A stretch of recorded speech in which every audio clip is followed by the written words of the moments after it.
Hello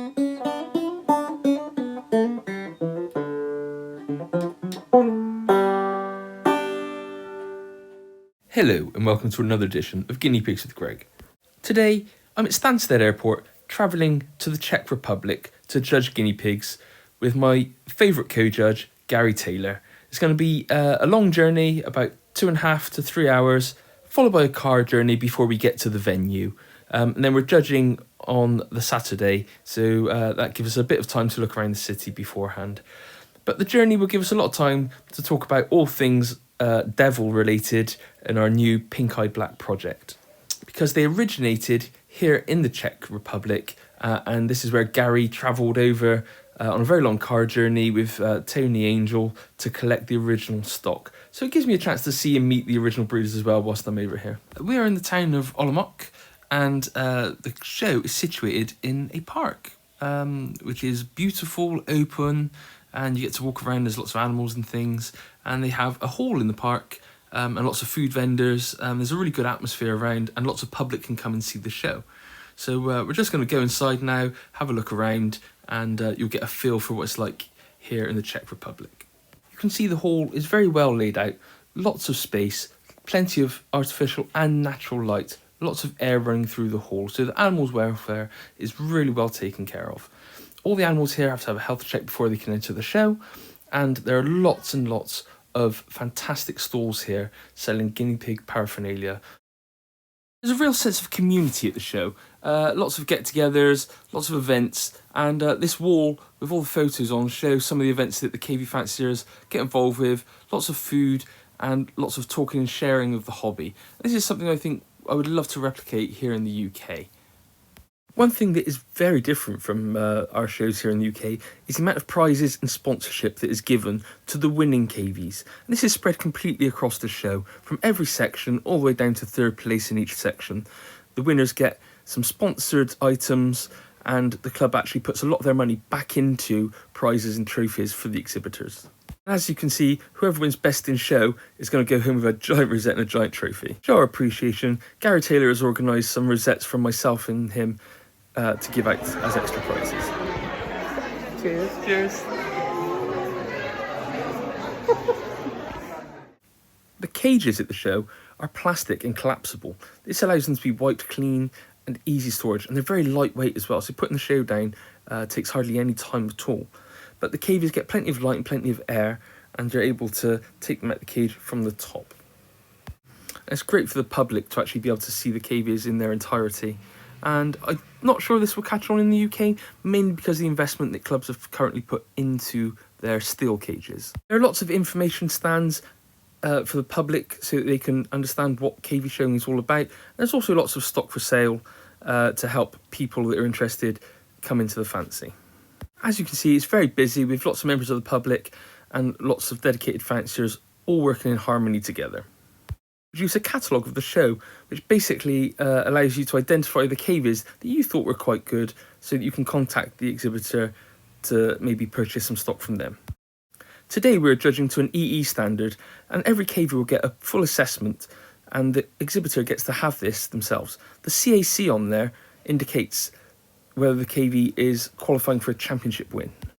And here are our judging stations, and at our behest they've raised up the place where we assess the cavies with a box, so that I don't have to bend over and get a bad back, which is very good of them.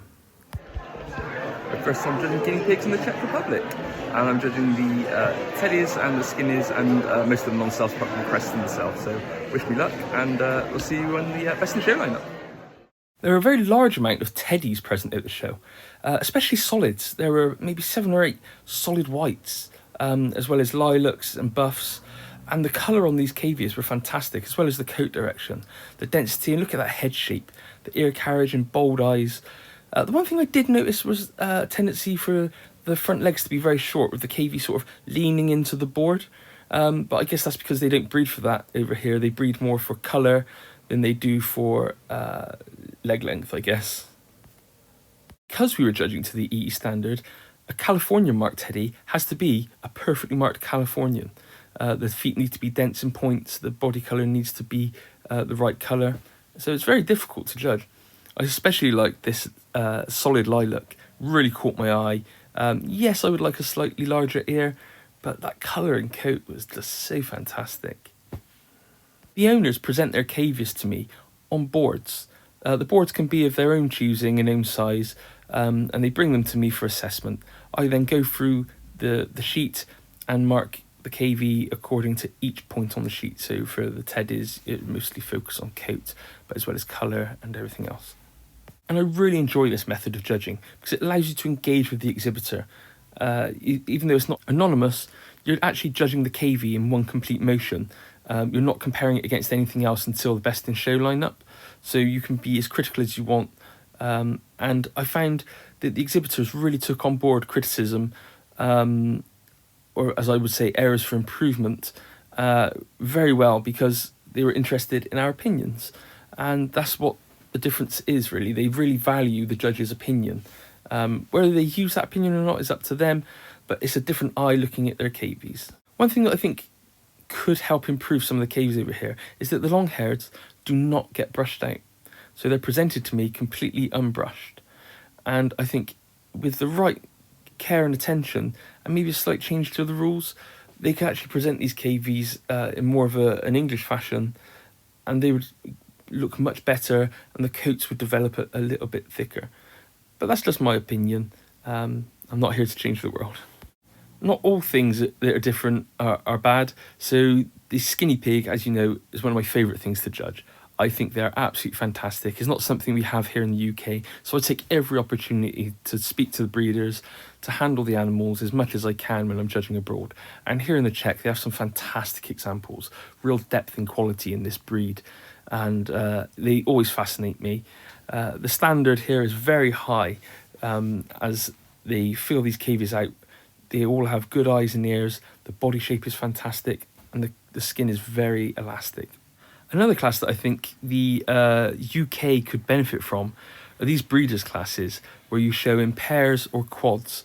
So this is the pairs, so looking for the best matched pair, and there are some fantastic examples here, and you get to really see a breeder's worth, their quality, how they develop their breed and their studs, because you're looking for two that meet the breed standard to the best.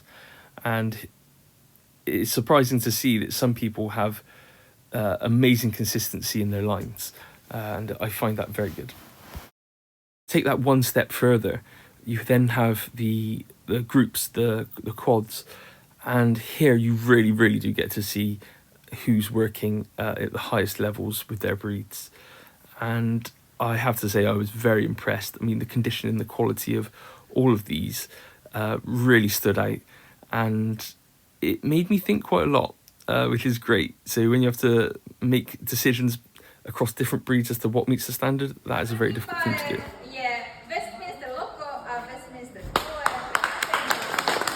I really like that everybody stays for the prize giving ceremony, and it's an actual big event. It's one of the most important parts of the show.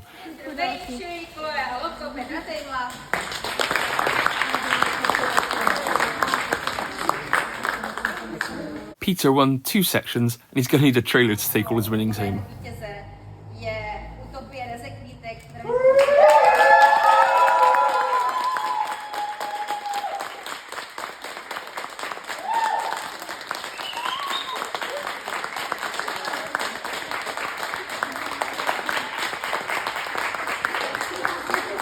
As you can see, Best in Show is a real big moment over here. You get everything. You get the rosettes, you get the sashes, you get the giant trophy, and you get a cake, as well as much food, guinea pig food, that you can carry. After the show, we all got tattoos to commemorate the day. Of course, they were only washable ones. We all stayed behind at the show for a lovely meal that was provided for us, and it was a great time to chat with all the exhibitors. We also got given some fantastic gifts to take back to the UK with us, something that I'll treasure for a long time as a memento of my time judging here. We then managed to have some time around the local town, where we got to see lots of wildlife, these guinea fowl, and there are peacocks and all sorts of things flying around, as well as seeing all the local architecture, especially the churches and the cathedrals. They are absolutely fantastic, and seeing the sculpture trails and all the lovely gardens. And I highly recommend that if you ever get the chance to come out here and judge or show, you take that opportunity, because you'll make lifelong friends and make lots of new experiences and see how things are done over here in Europe. Until next time, I'm Guinea Pig with Greg. I'll see you in the next video. Goodbye.